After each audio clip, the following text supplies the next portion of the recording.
Number 1, એક સારી જિંદગી જીવવા માટે એ સ્વીકારવું જરૂરી છે કે બધું જ બધાને નથી મળતું. નંબર 2, લોકો કહે છે કે માફ કરી દેવું જોઈએ, પણ માણસની ભૂલો માફ કરી શકાય, પણ ચાલાકીઓ નહીં. નંબર 3, વધારે વિચારવાની જરૂર નથી, કેમ કે લોકોની તો આદત હોય છે સામે સલામ કરવાની અને પીઠ પાછળ વાતો કરવાની.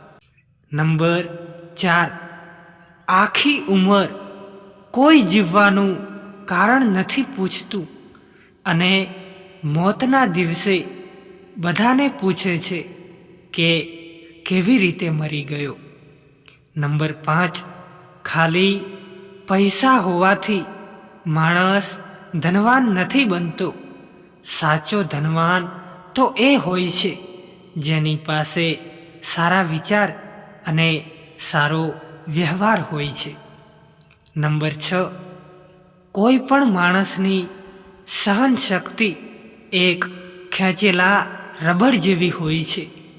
એક સીમાથી વધારે ખેંચવાથી તેનું તૂટવું નક્કી હોય છે.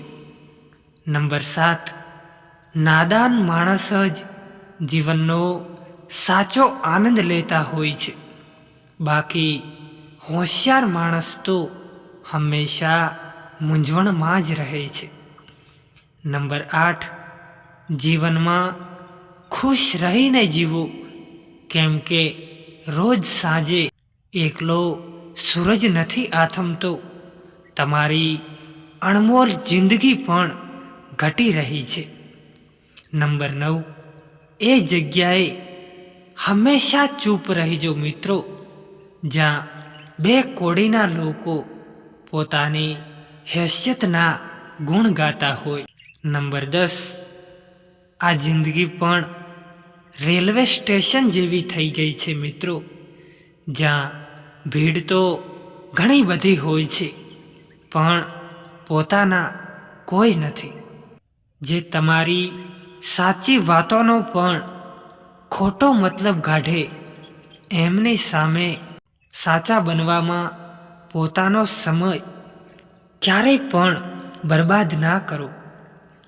પોતાનું દુઃખ દરેક માણસને ના બતાવશો મિત્રો, કેમ કે દરેકની પાસે દવા નથી હોતી, પણ મીઠું તો બધાની પાસે હોય છે તમારા જખમ પર લગાવવા માટે. તમે લાખ કોશિશ કરી લો સાહેબ, પણ જે તમારું છે જ નહીં એ તમારું થશે પણ નહીં.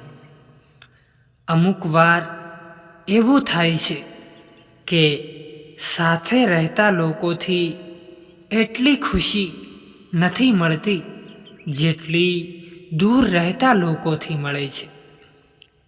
અનુકૂળ સંજોગોમાં જીવતો માણસ સુખી છે, પણ સંજોગોને અનુકૂળ બનાવીને જીવતો માણસ પરમ સુખી છે.